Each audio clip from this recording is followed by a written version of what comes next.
వికారాబాద్లో CM Revanth Reddy మాట్లాడుతున్నారు. Live ద్వారా చూద్దాం.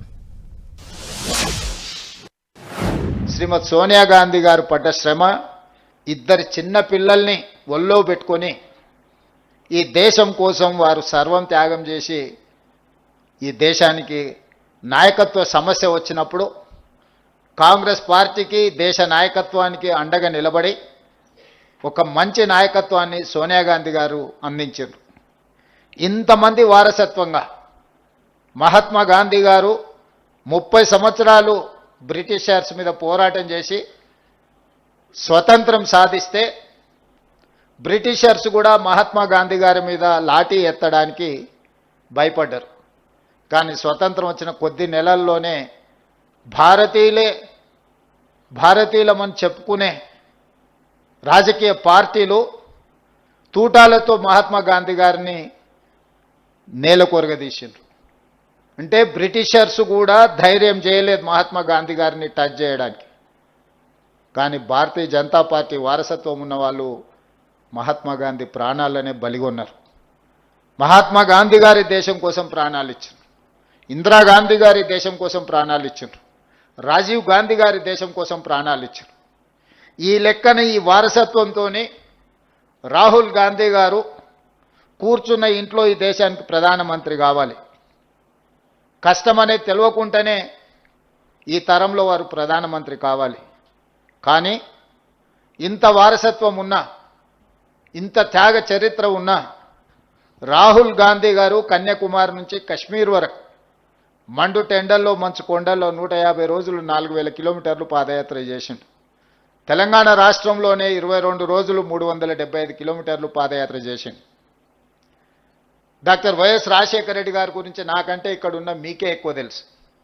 రాజశేఖర రెడ్డి గారు చేసిన పాదయాత్ర, రాజశేఖర రెడ్డి గారు అందించిన పరిపాలన, రాజశేఖర రెడ్డి గారు అమలు చేసిన సంక్షేమ పథకాలు, రాజశేఖర రెడ్డి గారు చూపించిన అభివృద్ధి ప్రణాళిక ఒక గొప్ప ప్రణాళిక. ఈ రోజుకు మనం కాంగ్రెస్ విజయాలలో రాజశేఖర రెడ్డి గారు ముఖ్యమంత్రిగా ఉన్నప్పుడు తీసుకున్న నిర్ణయాలనే మనం ప్రతి వేదిక మీద ప్రస్తావిస్తున్నాం. ఆ రకంగా వైఎస్ షర్మిల గారు కేవలం రాజశేఖర రెడ్డి గారి పేరు చెప్పుకొని ఆంధ్రప్రదేశ్లో ఏ హోదాకైనా వెళ్ళొచ్చు.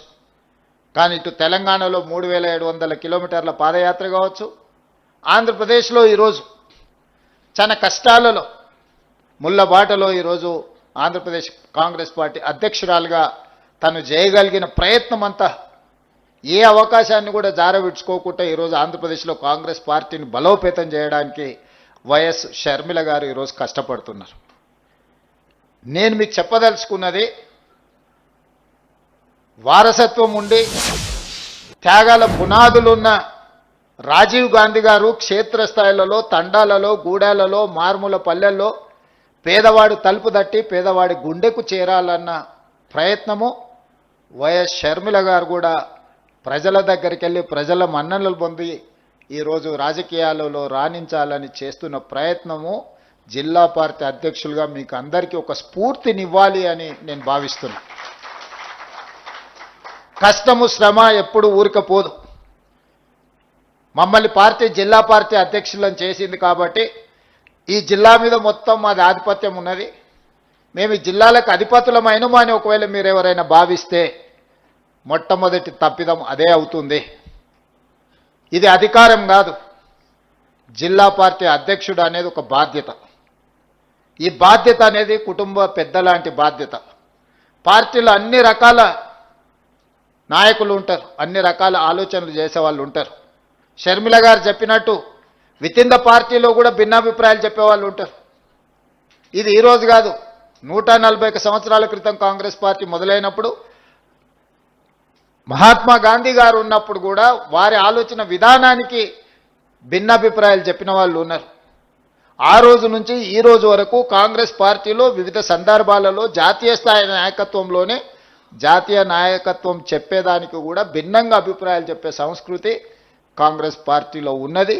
ఇది ప్రజాస్వామ్య స్ఫూర్తిగానే తీసుకోవాలి తప్ప మనల్ని ఏదో వ్యతిరేకిస్తుండ్రు లేకపోతే మనల్ని కాదంటున్నారు కాబట్టి ఇక వాళ్ళని అణిచివేయాలి, వాళ్ళని ఉండకుండా చూడాలి, వాళ్ళని పార్టీలో నుంచి బయటికి తరమాలి అనే ఆలోచన మీరు ఏదైనా చేస్తే మీరు పార్టీకి మేలు చేసేదానికంటే కీడు చేసేది ఎక్కువ అవుతుంది. మీకు అందరికీ తెలుసు, నేను పిసిసి అధ్యక్షుడు అయినప్పుడు కూడా పరిస్థితులు, ప్రతి నాయకుడి ఇంటికి వెళ్ళిన, ప్రతి వాళ్ళని కలిసిన, పార్టీ సంక్లిష్టమైన పరిస్థితులను ఎదుర్కొంటుంది. మీకంటే వయసులో అనుభవంలో చిన్నవాడినే అయి ఉండొచ్చు, కానీ పార్టీ నాకు ఒక అవకాశం ఇచ్చింది. మీరందరూ సహకరించండి, అందరం కలిసి కొట్లాడితే తప్పకుండా మనకు మంచి రోజులు వస్తాయి అని చెప్పి ప్రతి నాయకుడి ఇంటికి వెళ్ళి కలిసిన వాళ్ళందరూ వీలైనంత మేరకు నేను వెళ్ళి కలిసిన తర్వాత వాళ్ళందరూ కూడా పర్వాలేదు, మన దగ్గరికి అయితే వచ్చిండు కదా, తను చెప్పే ఆలోచన పార్టీకి ప్రయోజనం చేకూరుస్తుంది కదా, మనందరం కలిసి పనిచేస్తే అందరికీ భవిష్యత్తు ఉంటుంది కదా, మనం 5-10 మంది నాయకులం పోటీ పడ్డోళ్ళము పోట్లాడుకుంటే లక్షలాది మంది కార్యకర్తలు పార్టీని నమ్ముకున్న వాళ్ళకి అన్యాయం జరుగుతుంది కదా అని అందరూ పెద్ద మనసు చేసుకొని ముందుకు వస్తే సరిగ్గా 2.5 సంవత్సరాలలో మనం కాంగ్రెస్ పార్టీని 2.5% ఓట్ల నుంచి 40% ఓట్లకు తీసుకెళ్ళగలిగినాము. మిత్రుడు వంశీచంద్రెడ్డి గారు చెప్పినట్టు గ్రామ కమిటీలు, మండల కమిటీలు, జిల్లా కమిటీలు, రాష్ట్ర కమిటీలను వేసుకునే ముందు డిజిటల్ మెంబర్షిప్, అంతకుముందు మెంబర్షిప్ బుక్లు ఇస్తే ఊర్లో కూర్చొని ఒక నాయకుడు ఆ ఊర్లో తెలిసిన వాళ్ళందరూ, మనకు కావాల్సిన వాళ్ళందరి పేర్లు రాసి మెంబర్షిప్లు ఇచ్చేది. అట్లా కాదు, డిజిటల్ మెంబర్షిప్ చేయాలని ఏఐసిసి ఆదేశించినప్పుడు పద్ధతి ప్రకారంగా ప్రతి ఇంటికి వెళ్ళి ఒక యాప్ క్రియేట్ చేసి ప్రతి మనిషిని కలవండి, చేరతామన్న వాళ్ళనే పార్టీలో చేరించుకోండి అని చెబితే గ్రామ స్థాయి, మండల స్థాయి, జిల్లా స్థాయి నాయకత్వం అంతా ప్రతి నియోజకవర్గానికి ఒక సమన్వయకర్త అనేసి మనం పంపించి 119 నియోజకవర్గాలలో ఒక క్రమ పద్ధతిలో మెంబర్షిప్ చేస్తే 42 లక్షల మెంబర్షిప్లు మనకు అయినాయి. సరిగ్గా 60 రోజుల్లో 42 లక్షల మందిని పార్టీలో డిజిటల్ మెంబర్షిప్ చేసినాము. ఢిల్లీకి అనుమానం వచ్చింది, వీళ్ళు ఊరికే ఏదైనా ఈ వివరాలు సేకరించినామని. దాంట్లో ఇంటి పేరు, సొంత పేరు, ఊరు పేరుతో పాటు వాళ్ళ మొబైల్ నెంబర్ కూడా, అందులో మొబైల్ నెంబర్తో పాటు ఓటీపీ వస్తే ఆ ఓటీపీని మళ్ళీ ఎంటర్ చేస్తేనే ఆ డిజిటల్ మెంబర్షిప్ ఆమోదించేటట్టు మనం యాప్ తయారు చేసినాం. ర్యాండమ్గా కొన్ని వేల ఫోన్లకు మన వాళ్ళు ఏఐసిసి నుంచి క్రాస్ చెక్ చేసిండ్రు, ఈ నెంబర్ సభ్యత్వం ఏమైనా బోగస్ ఉందా లేకపోతే నిజమేనా అని. 100% పర్ఫెక్ట్ మెంబర్షిప్ వచ్చింది. అత్యధికంగా చేసిన వాళ్ళకు, ఏ గ్రామంలో అత్యధికంగా చేసిండ్రో ఆ గ్రామాల మెంబర్షిప్ చేసిన సభ్యులను మనం గాంధీ భవన్ పిలిపించి వాళ్ళకి శాల్వా కప్పి సన్మానం చేసి రాహుల్ గాంధీ గారితో ప్రతి ఇండివిజువల్కి ఒక ఫోటో తీయించడం జరిగింది. ఈరోజు పార్టీ సభ్యత్వం బాగా చేసి పార్టీ గౌరవాన్ని పెంచిన పనిచేసిన వాళ్లకు రాహుల్ గాంధీ గారిని ఆనాడు గాంధీ భవన్లో మనం కల్పించడం జరిగింది. మహేష్ గౌడ్ గారు ఆ రోజు కార్యనిర్వాహక అధ్యక్షుడిగా ఈ కార్యక్రమాన్ని గాంధీ భవన్లో ఏర్పాటు చేసింది. ఆ రోజు క్షేత్రస్థాయిలో నేను సిఎల్పి లీడర్ బట్టి విక్రమార్క గారు పర్యటిస్తుంటే కార్యనిర్వాహక అధ్యక్షుడిగా మహేష్ గౌడ్ గారు గాంధీ భవన్ వదలకుండా అక్కడ కూర్చొని సమస్యలతో వచ్చేటోళ్లను, పంచాయతీలు పెట్టేటోళ్లను, రకరకాల విన్యాసాలు చేసేటోళ్ళు అందరిని కూడా సమన్వయం చేసుకుంటూ గాంధీ భవన్ దగ్గర కాపలాగా ఉన్నాడు. కాబట్టి నేను పిసిసి అధ్యక్షుడిగా, వారి కార్యనిర్వాహక అధ్యక్షుడిగా ఈ పార్టీ అధికారంలోకి రావడానికి మేమందరం కూడా ప్రయత్నం చేసినాం. ఈ నేపథ్యంలో ఈరోజు మీరు జిల్లా పార్టీ అధ్యక్షులుగా పార్టీ అధికారంలో ఉన్నప్పుడు మీకు అవకాశం వచ్చింది. మేము అధ్యక్షులం అయిపోయినాం కాబట్టి ఇంకా మేము జీవితంలో కష్టపడాల్సిన అవసరం లేదు అని మీరు అనుకుంటే మీ అవకాశాన్ని మీరు జారవిడుచుకున్న వాళ్ళే అవుతారు. ఇవాళ అక్కడ సత్యం ఎమ్మెల్యే అయినా, రాజ్ ఠాకూర్ ఎమ్మెల్యే అయినా, బీర్ల ఐలయ్య ఎమ్మెల్యే అయినా, వీళ్ళందరూ ఆనాడు జిల్లా పార్టీ అధ్యక్షులుగా పనిచేసింది కాబట్టి, రామ్మోహన్ రెడ్డి గారు ఎమ్మెల్యే అయినా, వీళ్ళందరూ కూడా జిల్లా పార్టీ అధ్యక్షులుగా బాగా పనిచేసింది కాబట్టి వాళ్ళందరికీ ఎమ్మెల్యే టికెట్లు వచ్చినాయి. ఊరికే రాలే వాళ్ళందరికీ ఎమ్మెల్యే టికెట్లు. చాలామంది ఈరోజు మీరు జిల్లా పార్టీ ఆనాడు ప్రతిపక్షంలో ఉన్నప్పుడు జిల్లా పార్టీ అధ్యక్షులుగా పనిచేసిన వాళ్ళని చూడండి, వీలైనంత మేరకు వాళ్ళకి శాసనసభ టికెట్లు ఇచ్చినాం. అక్కడ మిస్ అయిన వాళ్ళకు కార్పొరేషన్ చైర్మన్లు ఇచ్చినాం. అక్కడ మిస్ అయిన వాళ్ళకి ఇంకొక దగ్గర ఎక్కడనో ఒక అవకాశం ఇచ్చినాం. ఫ్రంటల్స్, నేను SC department, ST department minority department ఇట్లాంటి డిపార్ట్మెంట్ ఫ్రంటల్స్ చైర్పర్సన్స్గా తీసుకోండి అని నేను పిలిచి అడిగితే వాళ్ళు చాలా అవమానకరంగా మాట్లాడినారు. మా స్థాయి అంతగా పడిపోయింది అనుకుంటున్నారా? మేమేదో నీ అదృష్టం బాగుండి పీసీసీ అయినావు, మేమే పీసీసీ అధ్యక్షులం అయ్యేటోళ్ళం, ఫ్రంటల్స్ తీసుకోమంటారా అని. ఆ రోజు ముందుకొచ్చి తీసుకున్న వాళ్ళకి అవకాశం ఇచ్చినాం. ప్రభుత్వం వచ్చిన మరుక్షణం 37 మంది ఫ్రంటల్స్కు కార్పొరేషన్ చైర్మన్లు ఇచ్చినప్పుడు అప్పుడు అర్థమైంది ఫ్రంటల్స్కి బాధ్యత తీసుకోకపోవడం ఏమైందో.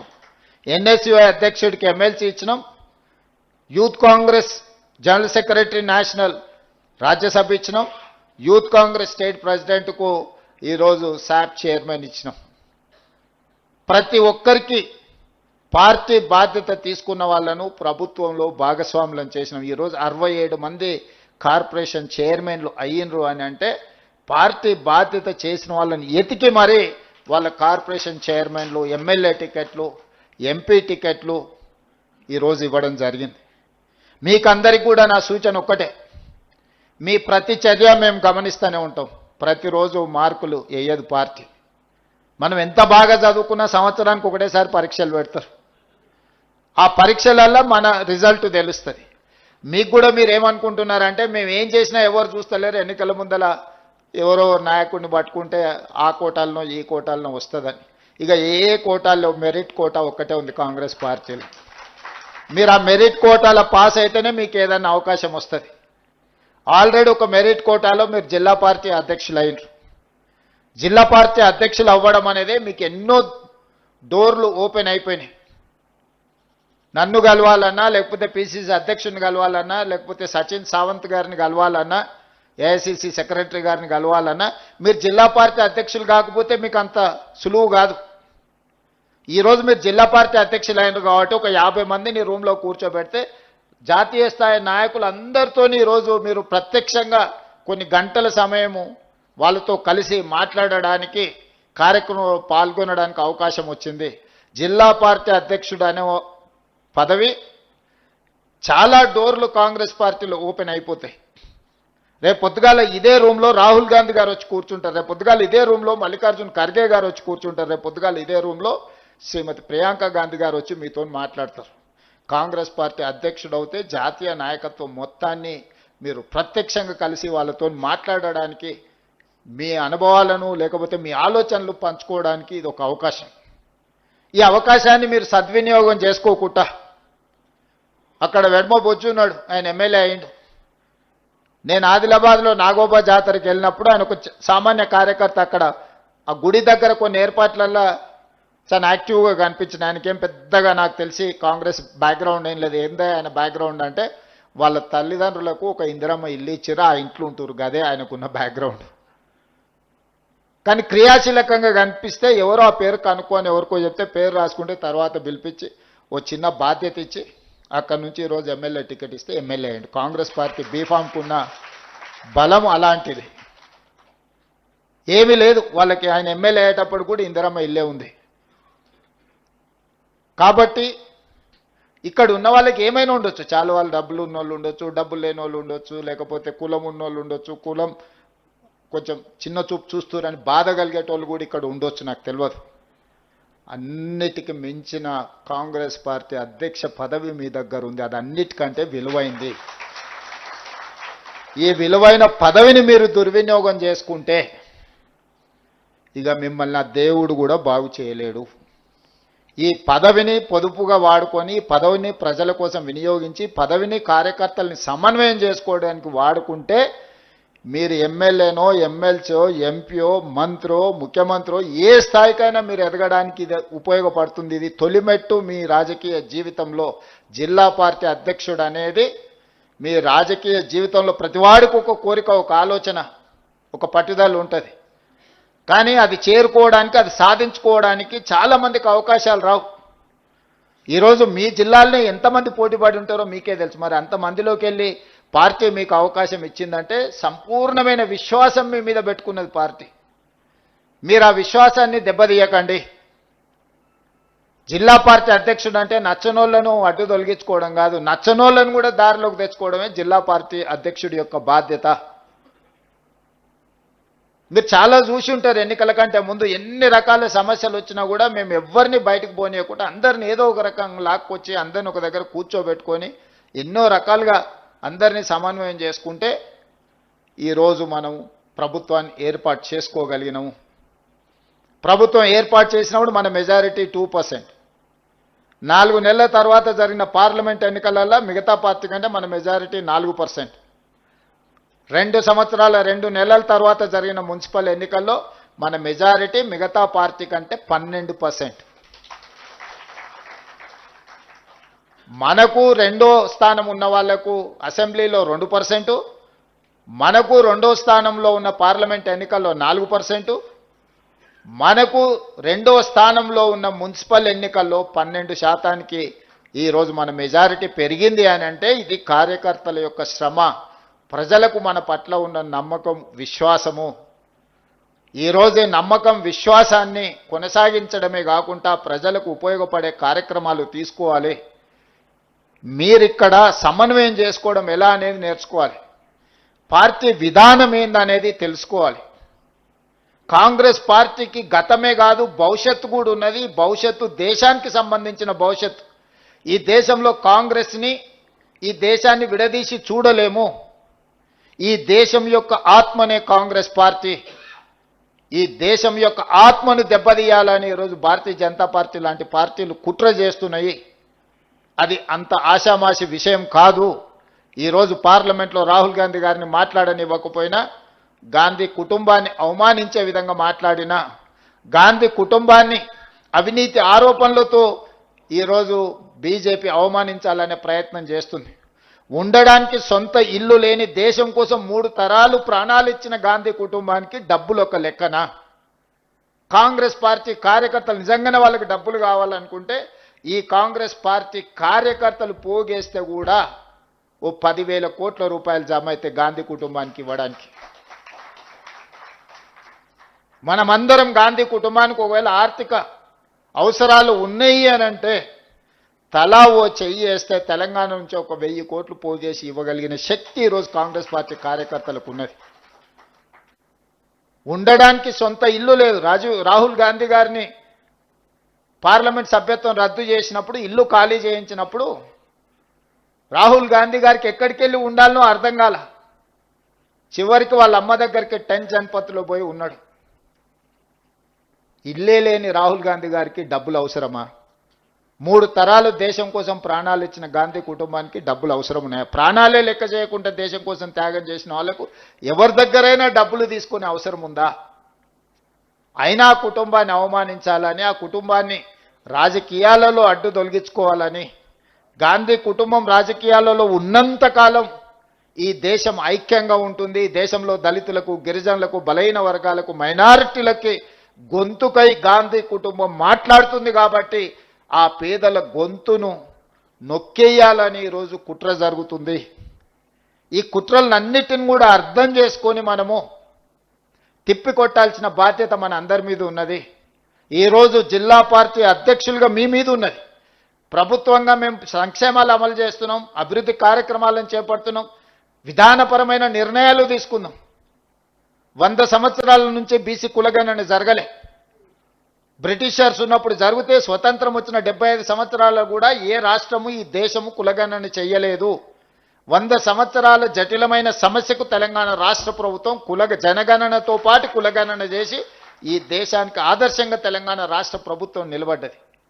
40 సంవత్సరాల నుంచి మాదిగ ఉపకులాల వర్గీకరణ మీద ఎన్నో పోరాటాలు జరిగి సుప్రీంకోర్టు ఆదేశాలు ఇచ్చిన అమలు జరగకపోతే ఏబిసిడి వర్గీకరణ మాదిగ ఉపకులాలలో అమలు చేసి తెలంగాణ రాష్ట్రం దేశానికి నెంబర్ 1గా నిలబడ్డది. ఇవన్నీ కూడా మన సక్సెస్ స్టోరీస్.